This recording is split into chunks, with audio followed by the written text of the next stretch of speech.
do you believe in your heart that Philadelphia is the only team right now that's a possibility, or do you believe that there are a few other teams that we just aren't hearing publicly?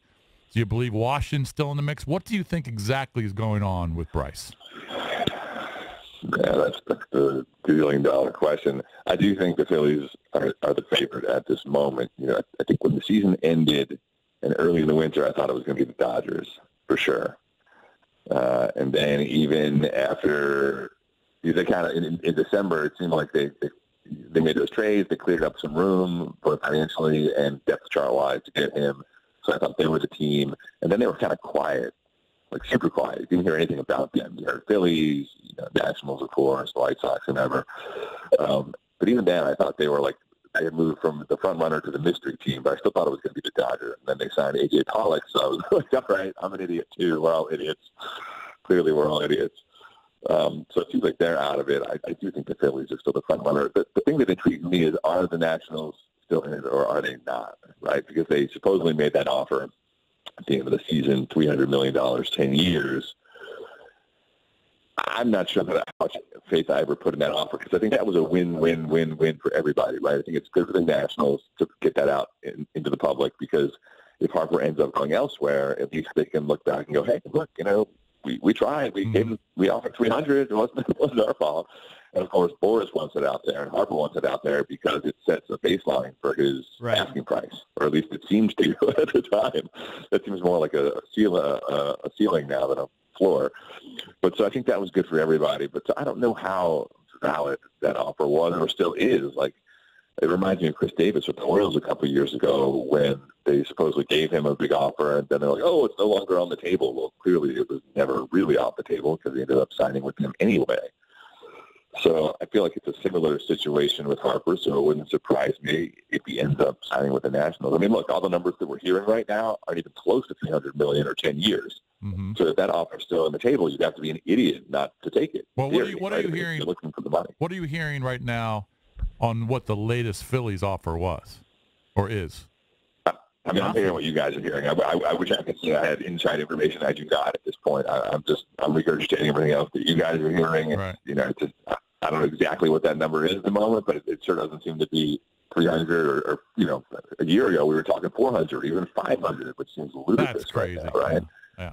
I never believed he was going to get 400 or 500. 300 I thought was crazy too. I never believed that any team was going to give him 4. Would he consider a shorter term, like a 3-year, $100 million deal, something like that? And why not do that? I think he would. 3 seems a little short. I think 5 is more plausible. I think he would, because I think value, if you're not going to get 300 or 400 million, at least you can hang your hat on. I broke Greinke's record for the highest average annual value. So if you get 35 million a year or north for 5 years, 6 years, at least Boris. I think it's more about Boris in that situation. He wants to be able to put on his agent resume. Do agents have resumes anyway? I don't know if that's a thing, right? But he wants to say, hey, look, I got the guy who has the highest average annual value. So I think that is an option. But with Harper, a 3-year deal is tricky, because 3 years, and Machado, same thing, puts them at, 29 years old, right? Right. Good spot. And that's kind of like, that's a dangerous place to be a free agent, because at 26, even for a guy like Harper, who's been banged up a ton because he plays so hard and swings so violently, at 26, you still know he's got plenty of health in front of him. He's still on the upside of his physical well-being, right? At 29, who knows what's going to happen over the next 3 years? So you might put yourself in a position, if you sign a 3-year deal, where you, at the end of that 3-year deal, people have learned some things about you, and we know way more than we do now about his health, and people are like, whoa, yeah, I know he's never going to be healthy again. So I'd be shocked to see him do a 3-year deal. So, man, it's just so disturbing to me that Bryce Harper, it seems like Bryce Harper just wants to be able to tell people, I signed for the most amount of money, right? And maybe that's the way he really feels, but if he wants to get this done, if he wants to play in a certain city, if he wants to win, have a legitimate chance to win, I mean, Boris works for him. Do you think he's listening to Boris more, or is Boris listening to Bryce? I think they're the perfect match for each other, honestly. I think it goes both ways. I think Boris has a big ego. I think Bryce has a big ego. I think, look, I mean, you can't fault the guy for wanting to get the most money, whether it's the agent or the player. I mean, the agent gets commission, so whatever the player gets, the agent's getting a piece. And they've got families, and they've got kids, and they're going to have grandkids. And, you know, people like you and me, we can sit there and say, like, how much money is enough money? How much do you really need? But I don't fault anybody for going for as much money as they want. Like, that's the way the system is set up, right? Free agency and Kurt Flood and all those guys. Like, this is why they do it.